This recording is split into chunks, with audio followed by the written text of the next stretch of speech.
All right, hear me out. Hear me out.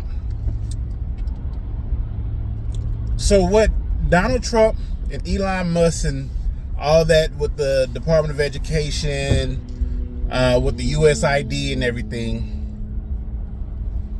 do I agree with it? Meh. But a lot of those things was put in place in the 1960s, 70s, and 80s. So to me, it needs to be redone. So with them going in, dismantling all of this extra stuff that was going on, now we have a chance to rebuild it with today's frame of mind on society.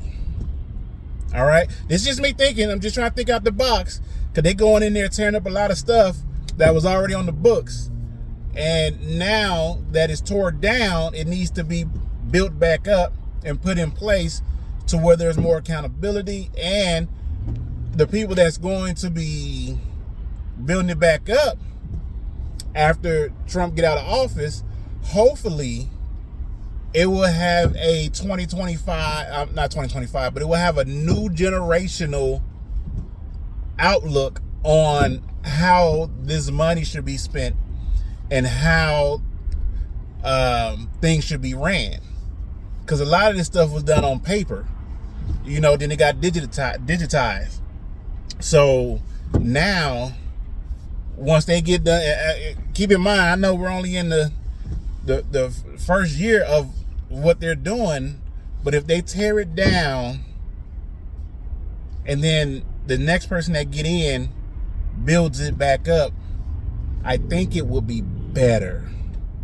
You get what I'm saying? Like, I think it would be better, but it's going to be hard for the next 3-4 years because they about to get in there and wreck shop. They about to wreck shop, and Trump can't run after this.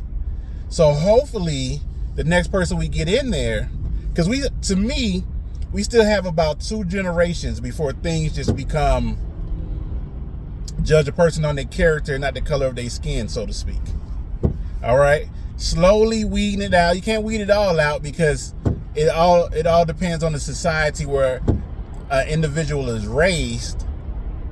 But I'm thinking that by them going in and dismantling Department of Education, IRS, and all this other stuff that they're tearing up and tearing down and trying to reshape it, because to me this is like the old white man's last hurrah on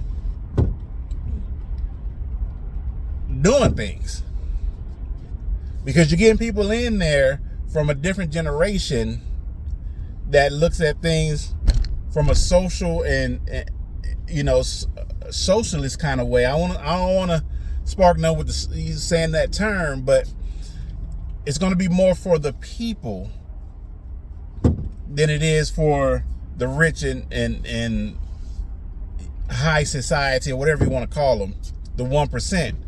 Now you're getting people in there that's going to look at the grander picture of, well, okay, what can we do with this, and how can we build this back up and make it more current? I think that's just basically what I'm trying to say. I'm just getting the thoughts off my head, so if it seems like I'm pausing, it's because I'm trying to put it in a way where I can explain it. But now that it's torn down, now that things are being broken, now that things are being, some of the mismanagement is being exposed, because I had no idea of USAid. Like, I'm thinking send rice to wherever, send food to wherever, send doctors to wherever, but now that we get the behind the scenes, you're seeing a lot of this, how the money is being mismanaged. And now we can watch it all burn. Basically, watch it all burn, all right? And then once it burned, we rebuild it to where it fits today's society instead of that old mentality. Do you get what I'm saying? I don't know. But I just feel like I just want to put that out there to see if there's some type of discussion that can be had to understand my point of view, because it's going to be rough on everybody. But after these 4 years are done, and then we get somebody else in the office, hopefully the next 4 years after that, things will start to get a little bit more for the people than it is for the individuals.